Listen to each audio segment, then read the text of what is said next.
인사드리겠습니다. 마라나타.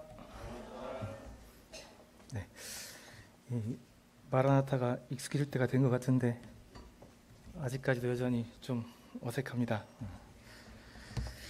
오늘도 주님께서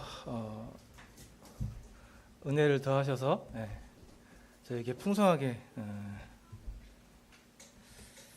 긍휼을 베풀어 주시는 것 같습니다. 수요일 저녁에 이렇게 자리 꽉 차게 성도님들이 모일 수 있다는 것, 또 우리 젊은 학생들, 청년들이 수요일 날 집회에 나온다는 것, 정말 큰 복입니다. 얼마 전에 저기 부산 지역에 탐방다녀온 형제가 수요일 날 그 교회 집회 참석해보고 깜짝 놀랐다고 얘기하더라고요. 그래서 참 우리 교회처럼 이렇게 수요일 날 많은 성도님들이 모이는 곳이 교회가 흔하지 않습니다. 진짜 큰 복인 것 같습니다. 또한 저를 돌아볼 때 저 같은 자를 하나님께서 이 자리에 세우셨다는 것도 정말 큰 복입니다. 어떻게 제가 이런 자리에 서서 이렇게 말씀 전할 수 있는지 생각하면 생각할수록 참 하나님의 은혜다라는 생각이 듭니다.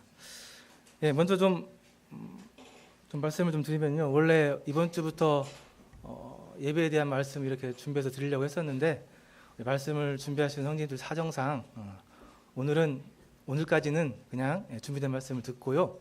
다음 주에 박복준 형제님 오시면 집회하고 그 다음 주부터 그리스도인의 최상의 의무 예배에 대한 그 말씀을 나누도록 하겠습니다. 그래서 오늘은 제가 말씀을 준비해야 되는데 모든 게 하나님의 주권입니다. 제가 뭐 전하고 싶다고 해서 전하는 게 아니고 하나님께서 명령하신 대로 말씀을 전하는데요.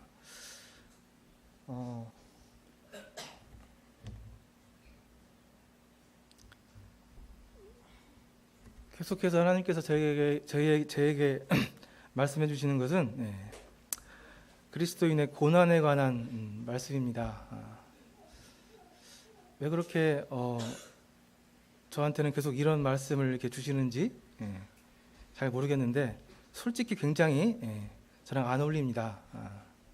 그래서 서두에 말씀드리겠습니다. 저는 그리스도인의 고난에 대해서는 알지만 그리스도의 고난은 잘 모릅니다. 제가 아는 건 그리스도인의 고난에 관한 것이고 그리스도의 고난은 제가 잘 모릅니다. 제가 이걸 언제 알았냐면은 양육부를 하면서 알았습니다. 우리 기혼자매님들 양육부 하는 그런 기수가 있었는데요. 그때 우리 기혼자매님들 삶에서 그 고난에 대한 그 교제를 나누시는데 제가 들으면서 제가 일단 가르치는 입장에서 성경을 말씀드리고 가르치지만 정말 모르고 얘기한다는 게 뼈저리게 느껴졌습니다. 이 그리스도인의 고난은 말씀으로 머리로 배울 수 있는 게 아니죠. 삶으로 경험으로 배우는 겁니다. 그래서 저는 그리스도인의 고난에 대해서는 알지만 그리스도의 고난은 잘 모른다고 미리 좀 말씀을 드리고 말씀을 나눌까 합니다. 그러나 중요합니다. 이 그리스도의 고난에 대해서 성경에서 너무나 많은 구절에서 얘기를 하고 있습니다. 그리스도인이 구원받은 이후에 하나님의 말씀대로 주와 복음을 살기 위해서는 고난이 따른다고 수없이 많은 말씀에서 얘기를 하고 있습니다. 그런데 오늘날 교계에 이 기독교가 타락하면서 여러 가지 증상들이 나타났는데 그 중에 이 고난에 대해서 얘기하지 않는다는 겁니다. 일단 종교가 타락하게 되면 여러 가지 증상들이 나타나는데 그 중에 하나가 먼저는 성직자 수가 증가합니다. 그래서 이 성직자들이 일할 수 있는 종교 기관이 늘어나고 이 종교 기관을 운영하기 위해서는 많은 돈이 필요하게 돼요. 그래서 많은 돈을 낼 수 있는 사람들을 모아서 그들을 붙잡아 둬야 돼요.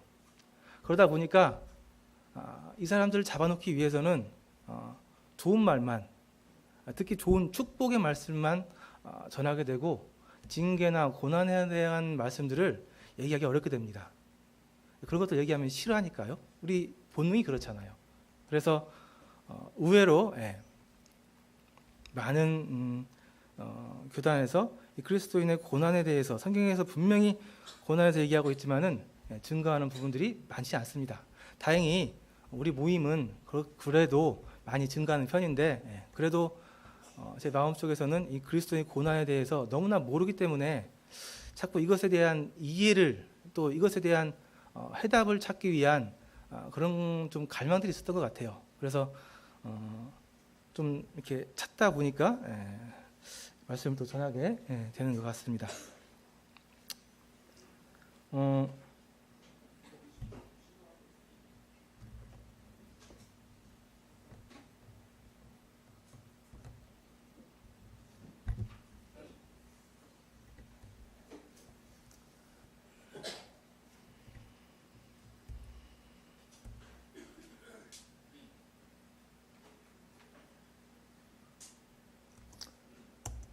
먼저 말씀 한 구절 읽겠습니다. 함께 읽겠습니다. 시작.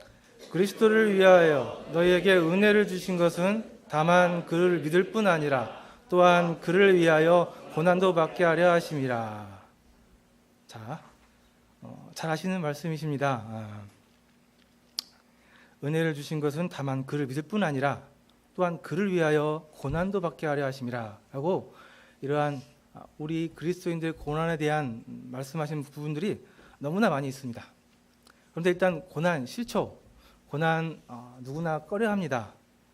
그러나 이 고난이 우리에게 필수적이고 꼭 필요하다고 성경은 계속 얘기하고 있습니다.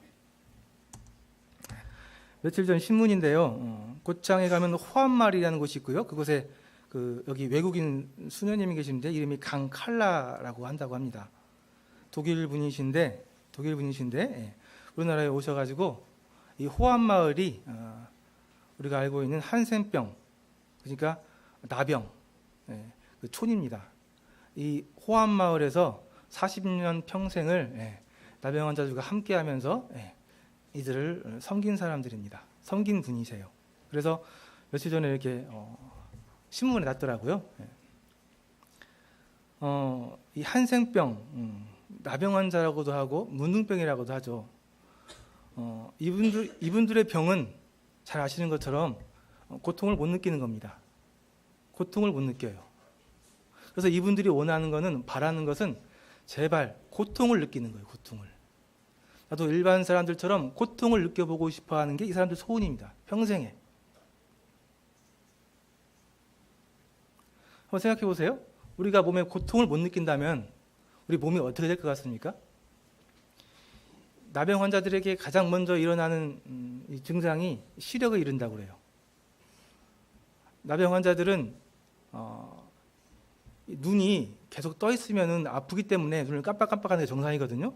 근데 이 나병 환자들은 눈이 고통을 못 느끼기 때문에 눈꺼풀이 깜빡깜빡하지 않기 때문에 시력이 먼저 상한다고 그래요.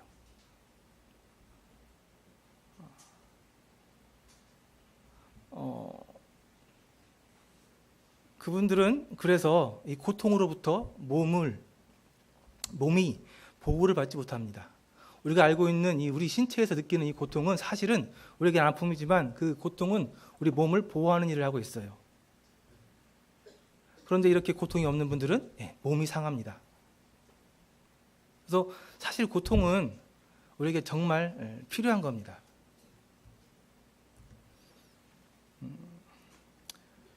그래서 하나님께서도 우리 그리스도인들의 삶에 이 고통이 꼭 필요하다고 얘기를 합니다. 그래서 오늘은 이 고통, 우리 그리스도인들에게 오는 고통, 이 그리스도인들에게 한정된 고통을 얘기하는 거예요. 그리스도인들이 아닌 사람들이 받는 고통은 아무 의미가 없습니다. 그러나 이 그리스도인들에게 있는 고통, 이 하늘로부터 오는 고통, 이 고난은 우리에게 많은 유익한 역할들을 하는데요. 어떤 역할들이 하는지 좀 보도록 하고 또 이러한 고통들을 우리가 어떻게 받아들여야 되고 또 어떻게 대처해야 되는지 성경의 여러 두 가지 사례를 좀 보면서 말씀을 좀 드리겠습니다. 빨리 좀 진행을 좀 해야 될 것 같아요. 예. 자, 맨 먼저 우리가 그리스도인들이 구원을 받고 이제 주와 복음을 위해서 하나님 말씀대로 순종해서 살아가려고 하면은 맨 먼저 우리를 공격하는 것은 세상입니다. 세상. 많은 말씀들이 세상의 공격에 대해서 얘기를 해요. 마태복음 5장에 나와 있는 말씀인데요. 의를 위하여 박해를 받는 자는 복이 있나니 천국이 그들의 것임이라. 나로 말미암아 너희를 욕하고 박해하고 거짓으로 너희를 거슬러 모든 악한 말을 할 때는 너희에게 복이 있나니 기뻐하고 즐거워하라. 하늘에서 너희 상금이 큼이라. 너희 전에 있던 선지자들도 이같이 박해하였느니라. 우리는 원래 세상에 속한 사람들이었습니다. 그런데 어느 날 갑자기 우리가 무언가를 깨닫고 우리가 변심하게 된 거예요. 그렇죠?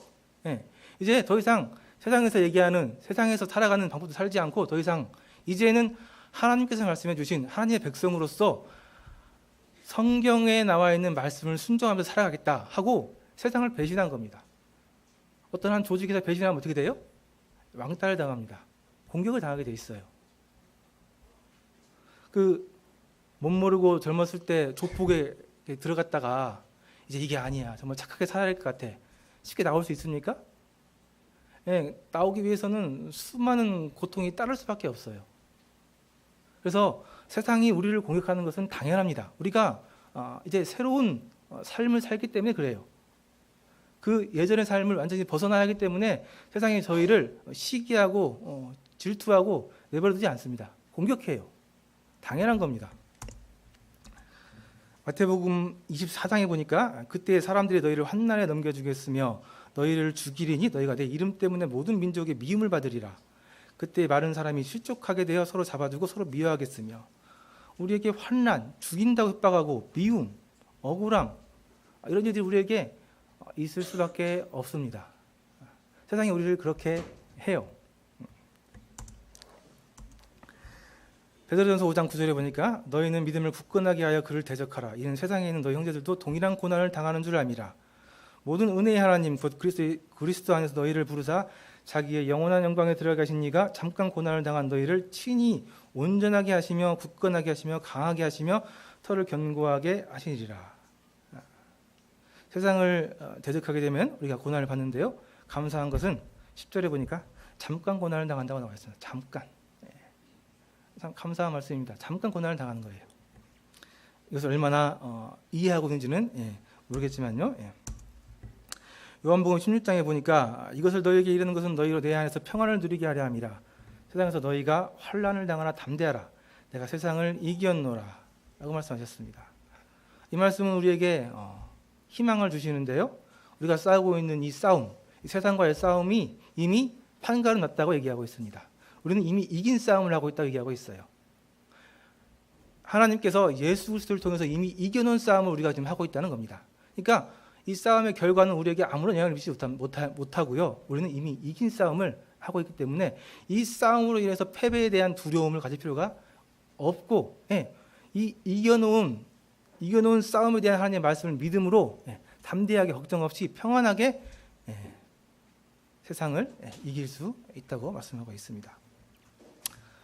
세상으로부터 오는 이 공격, 이 공격의 좀 특이한 점은 좀 억울해요.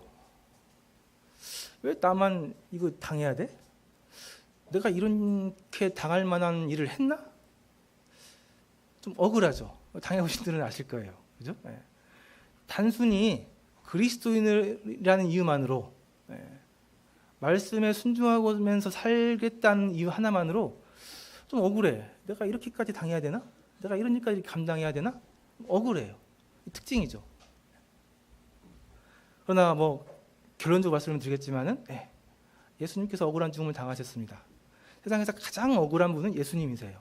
우리가 이 억울한 일을 당해보지 않고는 예수님의 억울함에 대해서 1도 이해할 수가 없습니다. 그래서 이것의 특징, 이 세상으로부터 받는 이 공격의 특징은 우리가 참 억울하다는 거예요. 제가 말은 이렇게 하지만 당해보면 다르잖아요. 그죠? 당해보면 다릅니다. 그래서 제가 얘기하는 거예요. 제가 고난에 대해 얘기하지만 고난은 잘 몰라요. 제가 좀 감사한 것은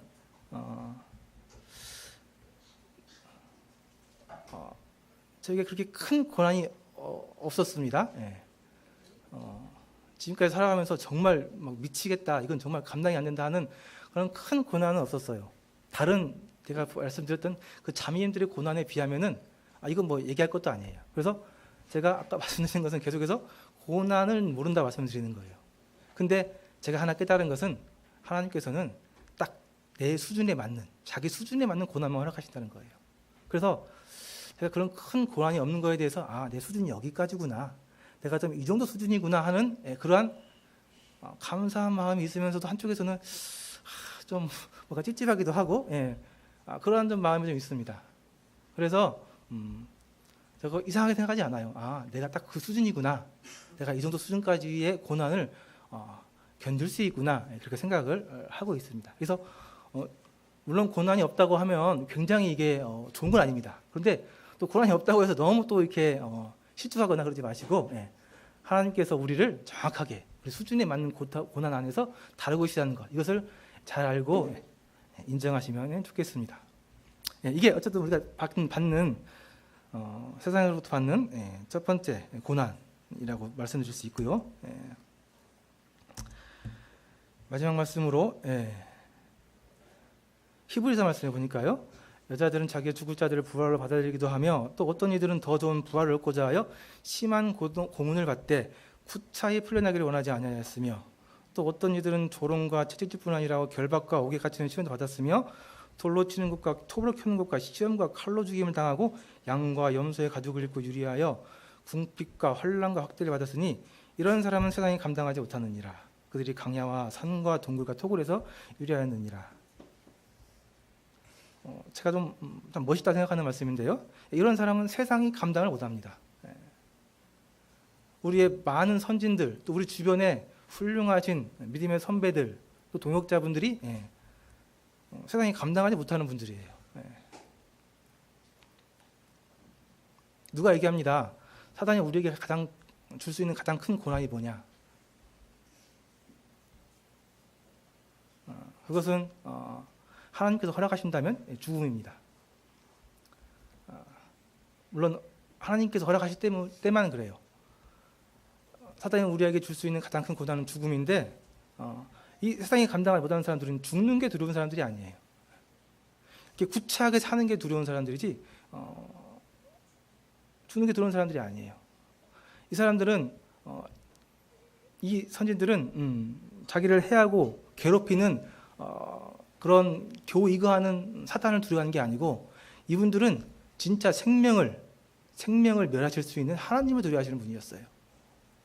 그러니까 이분들은 사단이 무섭지 않습니다. 그래서 이 사람들은 사단이 감당이 안 되는 사람들이에요. 부럽죠? 부러우면서도 좀 두렵기도 하고. 어쨌든 한번 저도 생각을 해봤습니다. 나는 어떠한가? 내가 이런 고난들을 순교를 당해야 되는 고난이 있다면 감당할 수 있을까? 이것들을 한번 잘 개인적으로 생각을 해보시면 좋을 것 같습니다. 그러나 하나님께서 우리에게 감당할 만한 수준의 고난을 허락하시고 또 그렇게 할 때는 하나님께서 우리에게 필요하시다면 그것을 이겨낼 수 있는 용기와 힘을 주시리라고 주신다는 믿음이 우리에게 있어야 하겠습니다. 근데 아까 말씀드린 것처럼 너무 억울해요. 사실 살다 보면 이런 일 당하게 되면. 그래서 이 억울함에 대해서 얘기한 시편 구절이 있습니다.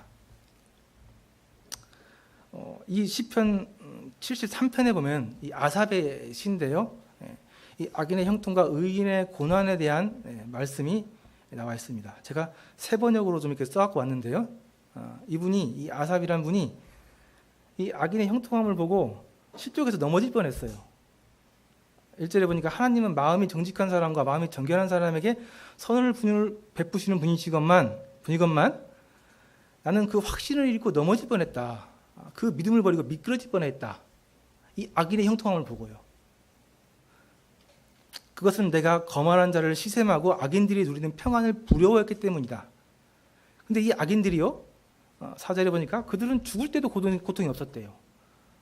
우리 주변에 수많은 악인들 보시죠. 그 악인들, 하나님이 공평하시다면 저 양반 저렇게 살았으면 죽을 때도 고통스럽게 좀 죽어야지. 이 사람들 보니까 죽을 때도 고통 없이 죽었대요. 몸은 멀쩡하고 육기까지 흐른다. 사람들이 흔히 당하는 그런 고통이 그들에게는 없으며 사람들이 의리에 당하는 재앙도 그들에게 아예 가까이 하지 않는다. 오만은 그들의 목걸이요 폭력은 그들의 나들 이웃이다. 그들은 피둥피둥 살에 쪄서 거만하게 눈을 치켜뜨고 다니며 마음에 헛된 상상이 가득하며 언제나 남을 비웃으며 악의의 찬말을 쏟아붙이고 거만한 모습으로 포근하기를 즐긴다. 입으로는 하늘을 비방하고 혀로는 땅을 휩쓰고 다닌다. 하나님의 백성마저도 그들에게 홀려서 물을 일으키듯 그들이 하는 말을 그대로 받아들여 덩달아 말한다. 그들은 말한다. 하나님을 어떻게 할 수 있느냐? 가장 높으신 분이라고 무엇인지 다 할 수 있으랴 하고 말한다. 그런데 놀랍게도 그들은 모두가 악인인데도 신세가 언제나 편하고 재산은 늘어만 가는구나.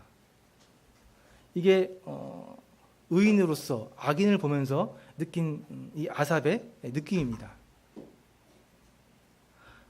이건 뭐 비단 우리뿐만 아니라 일반 세상 사람들도 그래요. 세상에 하나님이 계시다면 저런 악인들이 저렇게 잘 먹고 잘 사는 게 정상이냐, 공평한 거냐. 근데 이 아삽이라는 분도 그런 이 악인들의 형통함을 보면서 실족해서 넘어질 뻔했다는 거예요. 어떻게 저럴 수 있느냐. 이분이 어디까지 갔냐면 13절에 보니까 이렇다면 내가 깨끗한 마음으로 살아온 것과 내 손으로 죄를 짓지 않고 깨끗하게 살아온 것이 허사라는 말인가. 나는 14절에 보니까 주님께서 온종일 나를 괴롭히셨으며 아침마다 나를 벌하셨다. 나는, 의인은. 그래서 정말 실족해가지고 15절에 보니까 나도 그들처럼 살아야지 하고 말했다면 나는 주님의 자녀들을 배신한 일을 하였을 것이다. 혹시 이런 고민해 본 적 없으세요? 네. 아무리 생각해도 이 그리스도인들, 그러니까 의인이라고 하는 그리스도인들, 여기서 말하는 뭐 악인들은 특별히 큰 나쁜 죄를 지었다기보다는 일단 하나님을 모르는 사람들이에요. 이런 사람들, 하나님과 상관없는 사람들, 이런 사람들은 참 잘 살고 편안하고 참 부럽고 어떻게 사는데 왜 의인들은 이렇게 보니까 온종일 괴롭힘을 당하셨다. 주님께서 괴롭히게 하셨고 아침마다 벌하셨다는 거예요. 이런 경험 안 해보셨어요? 해보셨죠? 네. 저 이것 때문에 상당히 오랫동안 고민도 했었던 것 같습니다. 16절에 보니까 내가 이 얽힌 문제를 풀어보려고 깊이 생각해 보았으나 그것은 내가 풀기에는 너무나 어려운 문제였다 라고 고백하고 있습니다. 도저히 안 풀려요. 그러나 마침내 10절에 보니까 성소에 들어가야 악한 자들의 종말이 어떻게 되는 것을 깨닫게 되었다라고 얘기를 하고 있습니다. 이 문제를 어떻게든 풀어보려고 했는데 풀리지 않았던 거예요. 그래서 결국은 어쩔 수 없이 하나님의 은혜로 성소에 하나님 앞에 나갔죠. 나갔더니 이 악한 자들의 종말이 어떻게 되는지 깨달았다는 거예요. 그들의 마지막이 어떻게 되는지. 주님께서 그들을 미끄러운 곳에 세우시며 거기서 넘어져서 멸망에 이르게 하십니다. 그들이 갑자기 놀라운 일 당하고 공포에 떨면서 자취를 감추며 마침내 끝을 맞이합니다. 그래서 21절에 보니까 나는 가슴이 쓰리고 심장이 찔리듯 아파도 나는 아무것도 몰랐었습니다. 하나님의 섭리에 대해서, 하나님의 그런 하시는 일에 대해서 아무것도 몰랐다는 거예요. 그러면서 고백하는 말은 나는 주님 앞에서 한 마리 짐승입니다. 정말 아무것도 모르는 일자 무식인 한 마리의 짐승이었습니다. 라고 고백을 합니다. 나는 늘 주님과 함께 있으므로 주님께서 내 오른손을 붙잡아 주십니다. 이게 큰 진짜 복이라는 것을 이 아삽이 성소에 나가서 하나님으로부터 알게 된 거예요. 주님의 교훈으로 나를 인도해 주시고 하시는 나를 주님의 영광에 참여시켜 주실 줄 믿습니다. 내가 주님과 함께하니, 주님과 함께하는 이것이 그 악인들이 부러워 보이는 그러한 형통함보다 진짜 복이라는 것. 고난스럽고 힘들고 어렵지만은 하나님이 나와 함께 하시는 것, 그 가운데서 물론 고난이 있지만 하나님과 함께 하시는 것이 진짜 나에게 복이라는 것을 이 아삽이라는 사람이 깨달았습니다. 이거 깨달으셨어요? 고난을 당해보셔야 깨달을 수 있습니다. 그냥 머리로는 안 깨달아지실 거예요. 저도 못 깨달았기 때문에 우리는 고난이 필요합니다. 필수예요. 예수님께서 이 땅에 왜 오셨습니까? 죽기 위해 오셨어요.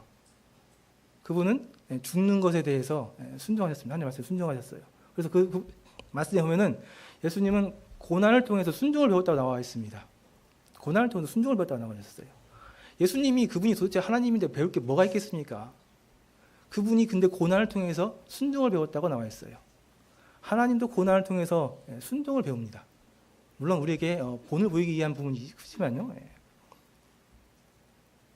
그래서 이 땅에서 우리가 고난이 아니고는 못 배울 수 있는 것들이 너무나 많습니다. 하나님께 속한 신령한 것들은 안타깝게도 우리 육신을 쳐서 무릎 꿇히는 이 고난을 통하지 않고서는 배울 수가 없습니다. 그래서 우리에게 고난은 필요하다고, 필수라고 성경에서 그렇게 여러 번 얘기를 하고 계십니다. 집에 가서 읽어보시기 바랍니다. 73장.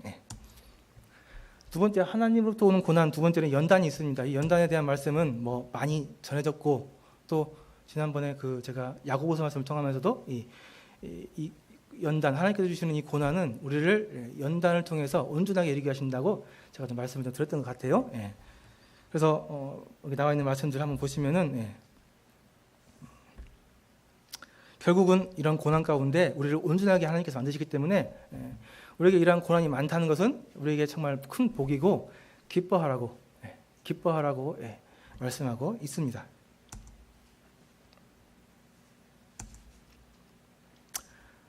고난이 없으면은 우리가 하나님과 하나님과 가까워질 수 있을까요? 우리가 이 땅에서 잘 먹고 잘 산다면, 부족한 것 없이 산다면은 하나님을 찾을까요? 이 땅에서 모든 게 풍족하다면은 저 하늘나라를 소망하면서 살겠습니까? 연단은 소망을 이루는 줄 압니다.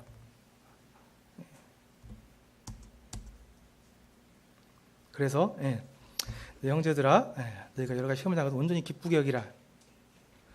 너희의 믿음의 시련이 인내를 만들어내는 줄 너희가 알미라. 인내를 온전히 이루라. 이는 너희로 온전하고 구비하여 조금도 부족함이 없게 하려 함이라. 연단, 그리스도인들에게 필수입니다. 이번에 침례 받으신 분들, 이제 세상 앞에 내 믿음을 고백했고 이제 그 고백대로 살아가겠다고 다짐을 하신 분들인데, 이제 그렇게 하면 바로 이러한 하나님의 훈련이 시작되고 세상의 공격이 시작되고 합니다. 이 세상은 우리가 생각하는 것처럼 만만한 곳이 아니기 때문에 하나님의 훈련 방법도 상당히 혹독합니다. 각오를 좀 하셔야 되고요.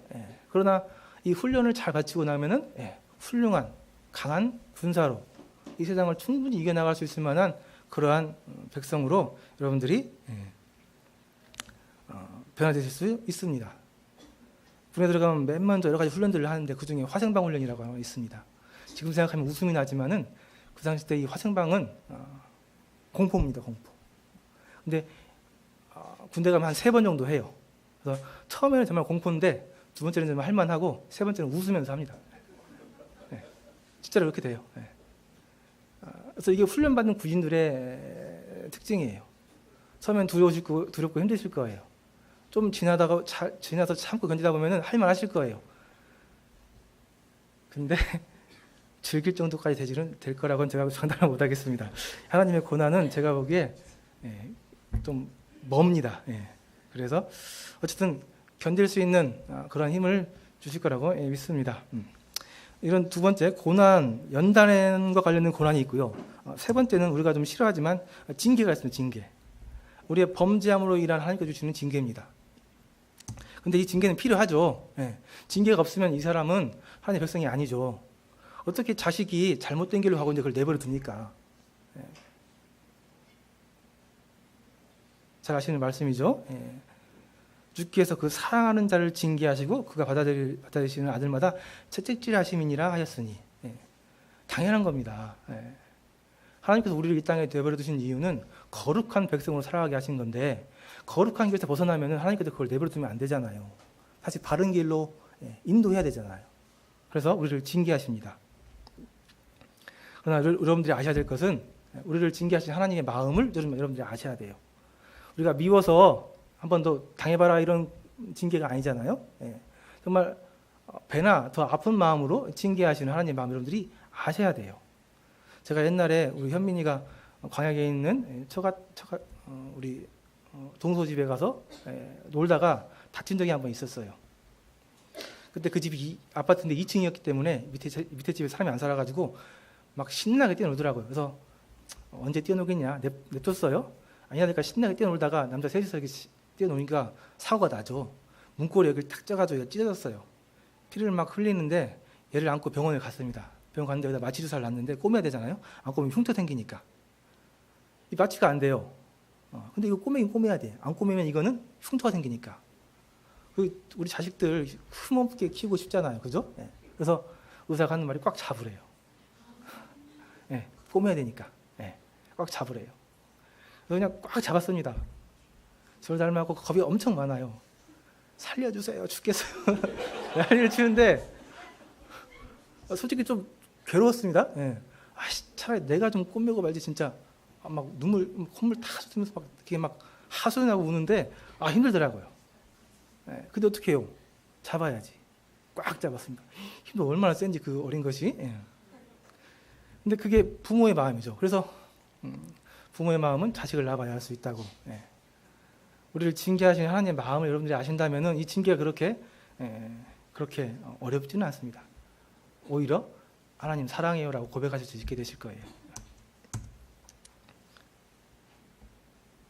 네, 관련된 말씀드렸는데요. 네, 좀 읽어보시면 좋겠습니다.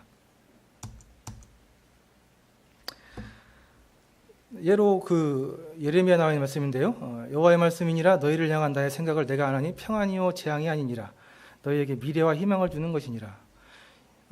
예수님께서 예레미야 선지자를 통해서 이스라엘 백성들에게 전하신 말씀은 너희들 망할 거야. 너희들 싹 죽을 거야. 망할 거야. 이스라엘 나라 망할 거야. 라고 얘기하셨습니다. 이 망한다는 얘기, 망한다는 이 예언, 이거는 그들에게 재앙이죠. 근데 하나님께서 말씀하시길 그건 재앙이 아니다. 너희에게 미래와 희망을 주는 것이다. 라고 하나님께서 말씀하셨습니다. 실제로 그들은 이 나라가 망하게 되고 바벨론에 끌려가서 포로 생활을 거치면서 그들에게 정말 고질병이었던 이 우상숭배가 완전히 사라졌습니다. 그 바벨론에 포로로 끌려가기 전에는 고증을 해보면은 하나님을 섬기는 재단과 이방신을 섬기는 재단이 함께 있었다고 나와 있어요. 정말 그들에게 이 우상을 섬기는 이것은 정말 고쳐지지 않는 고질병이었어요. 그런데 하나님께서 이들을 이렇게 징계를 통해서 바꿔놓습니다. 물론 나중에 하나님을 섬기는 것들이 변질되긴 했지만은 더 이상 우상을 숭배하는 이들은 이들에게 없었습니다. 그래서 우리 하나님의 백성들에게 징계는 필수적이죠. 그 외에도 하나님의 역사를 나타내기 위해서 징계하시는 경우도 있습니다. 벌하시는 경우도 있습니다. 고난을 주시는 경우도 있어요. 잘 아시는 것처럼 대표적으로 날 때부터 맹인된 사람들, 예수님께서 제자들과 가시다가 이 날 때부터 맹인된 사람들 보고 제자들이 랍비여 선생님 저 맹인으로 난 것이 누구의 죄 때문입니까? 라고 물어봤어요. 예수님께 대답하시기를 그 누구의 죄도 아니고 하나님의 일을 나타내시고자 하심이라 라고 대답하셨습니다. 그러니까 때로는 하나님께서 우리에게 고난을 주시는 것은 그 고난을 통해서 하나님의 일을 나타내려고 하는 경우들도 있어요. 얼마나 우리에게 영광입니까? 나에게 어떠한 고난을 허락하셨는데 그 고난을 통해서 하나님께서 당신의 어떠하심을 세상에 나타내시려고 하셨다. 우리 영광이죠. 그렇죠? 그럼 혹시 성도님들도 이분처럼 하나님의 영광을 위해서 날 때부터 맹인으로 태어나고 싶으신 의향이 있으십니까? 쉽지 않죠. 네. 아직 고난에 대해서 잘 모르시는 거예요. 네. 그래서 함께 고난에 대해서 알아가면 좋겠습니다. 그 다음은 욥인데요. 우리 고난을 얘기할 때 욥을 빼놓고 얘기할 수가 없습니다. 욥은 참 대단한 사람입니다. 정말 대단한 사람이에요. 근데 일반적으로 욥기를 어떻게 읽으셨어요? 욥기에 대해서 어떻게 알고 계세요? 욥기가 42장까지 있습니다. 42장까지 다 읽어보고 나서 하나님께서 욥기를 통해서 우리에게 무슨 말씀을 하고 계시는지 혹시 잘 아시는 분 계세요? 욥기가 좀 어려운 책에 들어갑니다. 성경 여러 개 책이 있는데 여러 권의 책이 있는데 요즘 어려운 책이 들어가요. 그래서 제가 어렸을 때 알았던 것은 욥에 대한 말씀에서 받는 교훈은 어렵고 힘든 시련이 있었는데 그 시련을 잘 이겨내면 나중에 하나님께서 배나 복을 주신다 라는 게 일반적인 가르침이었어요. 욥기에 대한. 지금도 그런지 모르겠는데 제가 어렸을 때는 그렇게 좀 그렇게 알았어요. 누구서 배웠는지 어쩐지 모르겠지만 그렇게 알았었습니다. 근데 그건 아니죠. 그건 아닙니다. 하나님께서 우리에게 고난과 시련을 주시는데 그걸 참고 잘 이겨내면 하나님께서 우리에게 배나 복을 주신다는 것은 지극히 인간적인 생각이에요. 왜 하나님께서 우리에게 복을 주셔야 돼요? 뭐 때문에요? 너무나 인간적인 생각이에요. 그리고 말이 안 돼요. 10아들이 죽었습니다. 10아들이 죽었어요. 근데 나중에 하나님께서 10아들 주고 복 주시면 뭐합니까? 10아들이 죽었는데. 그게 욥에게 복이 되겠습니까? 말이 안 돼요. 그래서 욥기에서 가르치시는 것은 얘기하시는 것은 좀 다릅니다. 제가 말씀드렸던 아까 그런 일반적인 그렇게 알고 계신다고 한다면은 욥기에 1장, 2장, 맨 끝장 42장 이 세 장만 놓고 해석하신 거예요.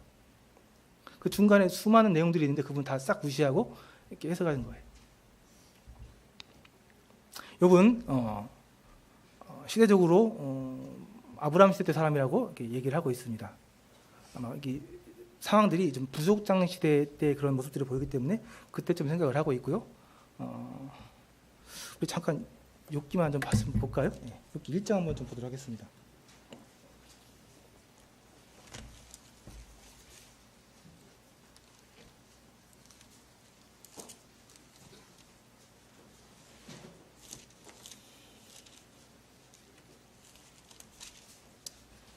욥기 1장 1절에 보면은 우수 땅에 욥이라 불리는 사람이 있었는데 그 사람은 온전하고 정직하여 하나님을 경외하며 악에서 떠난 자더라. 정말 대단한 사람입니다.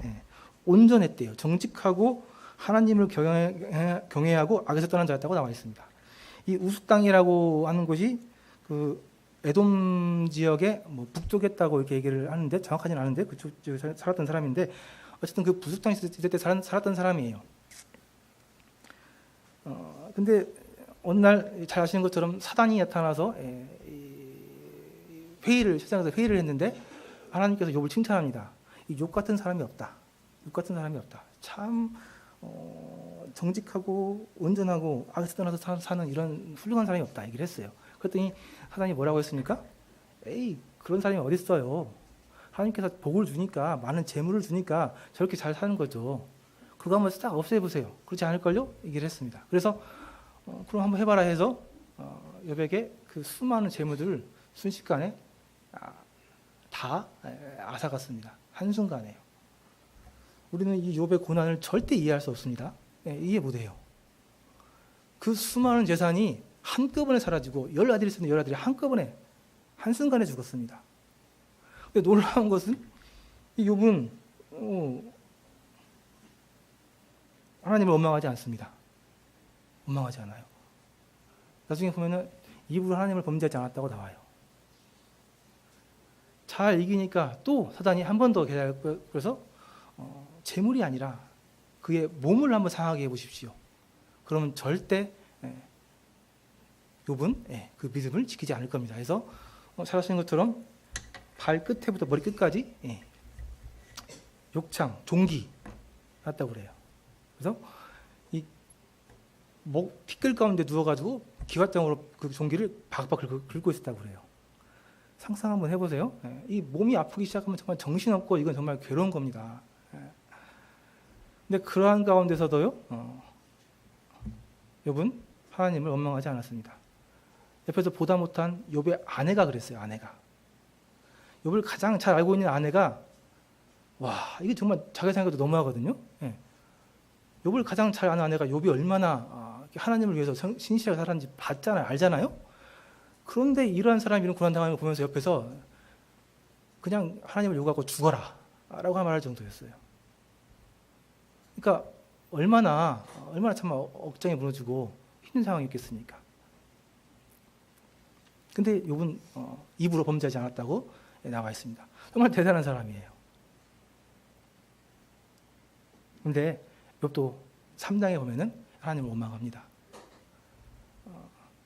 이 욥은 자기의 그런 신앙이 있었기 때문에 또 하나님에 대한 그런 알미 있었기 때문에 대놓고 하나님을 원망하지는 못했어요. 그래서 뭐라고 원망했냐면은 나 같은 사람 태어나지 않았으면 좋았을까 해서 자신을 저주합니다. 자신을. 근데 자신을 저주하는 건 사실 자신을 만든 하나님을 원망하는 거 똑같은 거죠.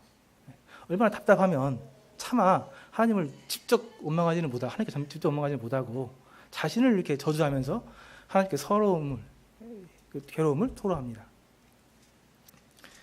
그래서 이 3장에서부터 37장까지 이제 그 친구들, 새 친구들 있죠? 그들과 이제 변론입니다. 네가 이렇게 된 것은 뭔가 이유가 있기 때문에 그래. 원인이 있기 때문에 그래. 욥은 아니야. 난 죄 지은 게 없어. 나는 정말 깨끗해. 계속 싸우죠. 그 수많은 내용을 통해서 이 얘기를 합니다. 이 얘기. 난 정말 억울해. 난 죄 짓지 않았어. 하나님께 범죄한 적이 없어. 물론 이제 그래서 이제 38장에 보면 하나님께서 이제 답을 주십니다. 근데 참 사실 답은 아니에요. 하나님, 욥은 궁금했을 거예요. 하나님 정말 제가 뭘 잘못했습니까? 저한테 왜 이렇게 하십니까? 정말 궁금했을 거예요. 그래서 속 시원하게 정말 내가 잘못한 것, 하나님 왜 이렇게 하신지 그걸 알려줬으면 좋겠다고 생각했을 거예요. 근데 하나님께서 끝까지 그거에 대한 대답을 해주시지는 않아요. 여기 38장에 보니까 엉뚱하게 폭풍 가운데, 쿵쿵쿵 치는 폭풍 가운데 하나님께서 말씀하십니다. 무지한 말로 생각을 어둡게 하는 자가 누구냐? 너는 대장부처럼 허리를 묶고 내가 묻는 말을 대답할지니라. 너 허리 꽉 쥐어짜고 딱 자세 잡고 내가 물어볼 테니까 대답해봐. 이렇게 지금 하시는 거예요. 결국 이제 4절부터 쭉 나와 있는 말씀들은 우리가 잘 아시는 겁니다. 이거 너 그때 어디 있었냐 그거예요. 하나님께서 이 천지창조 너 어디 있었느냐. 그래서 결국 너 아는 게 뭐냐. 너 또 도대체 누구냐. 그럼 나는 누구냐. 이 얘기 하셨어요. 이 얘기. 왜 하나님께서 이 얘기를 하셨는지 좀 감이 오세요? 그래서 욥기가 지금 책이 좀 어렵다고 합니다. 하나님께서는 네가 잘하고 네가 잘했다고 해서 복을 주시는 분이 아니고 네가 못했다고 해서 벌 주는 사람이 아니고 그러한 인간적인 생각, 잘하면 잘한 것에 대한 보상을 해야 되고 못한 것에 벌을 받아야 되고 이런 인간적인 생각으로 하는 게 아니고 하나님은 아무 근거 없이 이유 없이 그냥 은혜로 주시는 분이고 또 하나님의 계획이 있으면 그 계획대로 벌하시기도 하시는 주권자라는 거예요. 주권자. 네가 감히 어떻게 나를 이해하려고 그러냐. 내가 하는 일에 대해 네가 뭘 안다고. 네가 도대체 누구라고. 이렇게 지금 얘기하시는 거죠. 그래서 38장, 39장 말씀을 통해서 이 욥을 대답은 해주시지 않지만 이 이치를 얘기하면서 아무 말도 못하게 만듭니다. 욥이 나중에 회개합니다. 대답하여 이르되 이 하나님의 질문 앞에 한마디도 내가 못하고 이 욥이 하는 얘기는 주께서는 못하실 일이 없사오며 무슨 계획이든지 못 이루실 것이 없는 줄 아오니 무지한 말로 이치를 가리는 자가 누구리까. 나는 깨닫지도 못한 일을 말하였고 스스로 알 수도 없고 헤아리기도 어려운 일을 말하였나이다. 내가 말하겠사오니 주는 들으시고 내가 주께 묻겠사오니 주여 내게 알게 하옵소서. 내가 주께 대하여 귀로 듣기만 하였사오나 이제는 눈으로 주를 배웁나이다. 놀라운 고백을 합니다. 지금까지는 하나님에 대해서 정말 몰랐어요. 듣기만 했었어요. 근데 이제는 눈으로 주를 뵌다고 나와 얘기를 합니다. 고백을 합니다. 이제 좀 하나님에 대해서 아신 거예요. 안 거예요. 그죠? 하나님 어떤 분이신지, 나는 누구인지. 그 차이를, 그 신분을 조금 이해한 거예요. 그래서 이제 내가 하나님에 대해서 듣기만 했었는데 이제 좀 눈으로 뵙습니다. 눈으로 좀 봅니다. 이렇게 고백을 합니다. 그러면서 회개한다고 나와 있습니다. 내가 내 생각대로 하나님을 판단하고 마음속으로 원망했던 것에 대해서 회개합니다. 라고 나와 있습니다. 나중에 기회가 되면 욥기에 대해서 좀 잘 읽어보시고 공부해보시면 좋을 것 같습니다. 이건 다시 한번 말씀드리지만 평생을 가도 우리 욥의 고난에 대해서 이해 못합니다. 알 수 없을 거예요. 그러나 어쨌든 이 욥기를 통해서 우리가 하나님이 하시는 일에 대해서 그 하시는 일 가운데 우리에게 주시는 그 고난에 관해서도 우리가 그분을 인정할 수 있는 그러한 자세를 배우실 수 있을 거예요. 마지막으로 마리아와 마르다 얘기인데요. 잘 아시는 것처럼 마리아 마르다의 오라비인 나사로가 죽었을 때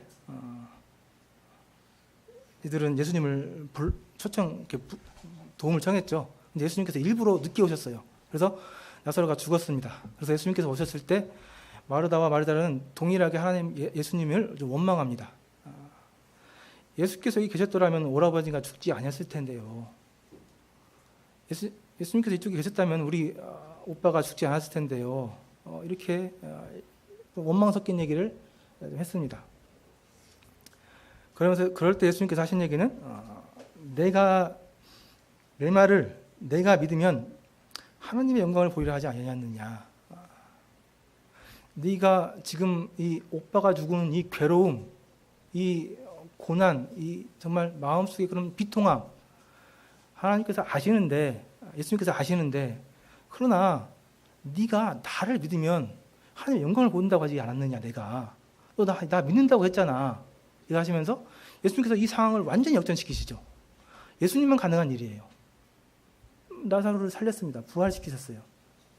그래서 너 나 믿는다고 했잖아. 예수님을 믿으면, 예수님을 신뢰한다면은 우리에게 있는 이런 고난들은 하나님께서 원하신다면, 하나님의 뜻이라 한다면 어느 순간이든 역전시킬 수 있다는 것, 완전한 영광으로 옮길 수 있다는, 변화시킬 수 있다는 이런 예수님에 대한 믿음이 우리에게 필요하다고, 고난 가운데 있는, 괴로운 가운데 있는 우리들에게 필요하다고 이 사건은 우리에게 얘기를 하고 있습니다. 실제로 우리 몸에서 느끼는 수많은 고통과 고난은 이 몸이 느끼지만은 실제로 느끼는 건 뇌입니다. 뇌. 손이 아픈 것도, 다리가 아픈 것도, 허리가 아픈 것도 결국은 다 뇌에서 느껴요.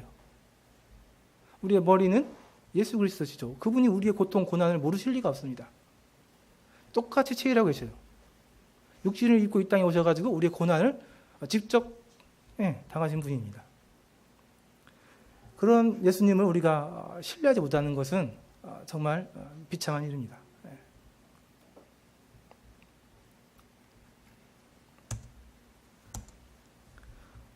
사랑하는 자들아, 너희를 연단하려고 오는 불시험을 이상한 일을 당하는 것처럼 여기지 말라. 이상한 것처럼 여기지 말라는 거예요. 우리에게 오는 이 고난, 이 시련을. 오히려 너희가 그리스도의 고난에 참여하는 것으로 즐거워하라. 이는 그의 영광을 나타내실 때 너희를 즐거워하고 기뻐하게 하려 함이라. 그래서 고난 가운데 기뻐하라고 그리스도인들에게만 하나님께서 하시는 말씀입니다. 그래서 고난은 우리에게 꼭 필요하고 우리에게 필수적인 거고, 우리가 그 고난 가운데 기뻐해야 한다고 나와 있습니다. 말씀하고 계시죠? 고린도서 7장에 보니까 그러므로 내가 편지로 너희를 근심하게 한 것을 후회하였으나 지금은 후회하지 아니하면 그 편지가 너희로 잠시만 근심하게 할 줄 압니다. 그 고난, 그 괴로움은 잠시만 우리에게 있습니다. 내가 지금 기뻐함은 너희로 근심하게 하는 까닭이 아니요 도리어 너희가 근심함으로 회개함에 이른 까닭이라. 근심은 우리를 회개하게 합니다. 너희가 하나님의 뜻대로 근심하게 된 것은 우리에게 아무 해도 받지 않게 하려 함이라. 하나님의 뜻대로 하는 근심은 후회할 것이 없는 구원에 이르게 하는 회개를 이루는 것이요 세상의 근심은 사망을 이루는 것이니라. 보라, 하나님의 뜻대로 하게 된 이 근심이 너희로 얼마나 간절하게 하며 얼마나 변증하게 하며 얼마나 분하게 하며 얼마나 두렵게 하며 얼마나 사모하게 하며 얼마나 열심히 있게 하며 얼마나 벌하게 하였는가. 너희가 그 일에 대하여 일체 너희 자신의 깨끗함을 나타내었느니라. 괴로움 가운데 고난 가운데 우리가 느끼는 것은 빨리 여기서 벗어나고 싶다. 때로는 하나님 정말 저 빨리 낙원에 가고 싶어요. 하나에 가고 싶어요. 극심한 고난 가운데 있는 그렇게 고백하실 수 있을 거예요. 그런데 아까 말씀드린 것처럼 이 땅에서 이 고난을 통해서가 아니라면 하나님께서 우리에게 이 고난을 통한 인내, 격려, 위로, 용기, 평안, 화평 이것을 가르쳐줄 수가 없습니다. 이 땅에서 고난을 통해서만 배울 수 있는 거예요. 낙원에 가면 더 이상 우리 이런 것들을 배울 수가 없습니다. 우리가 이 땅에서 이것을 배우고 가시는 거예요. 우리가 이 땅 가운데 고난 가운데 있어라 겨우 인내 배우지, 또 고난 가운데 겨우 격려할 수 있지, 어디 가서 우리가 이걸 배울 수 있습니까? 위로하는 것, 용기, 이 고난 가운데 화평함, 이런 것들을 이 땅의 고난 가운데 아니면 도저히 그 어느 곳에서도 배울 수가, 알 수가 없습니다. 그래서 우리에게 이런 고난들은 하나님의 은혜라고, 축복이라고 얘기하고 계시고, 이런 고난 가운데 기뻐하라고 우리 그리스도인들에게만 얘기하고 있습니다. 그래서 처음 말씀드린 것처럼 고난에 대해서 좀 알긴 알지만 고난은 잘 모릅니다. 그렇죠? 우리 모두 함께 이 고난에 대해서 잘 알아가는 그러한 삶을 같이 살아갔으면 좋겠습니다. 이상으로 마치겠습니다.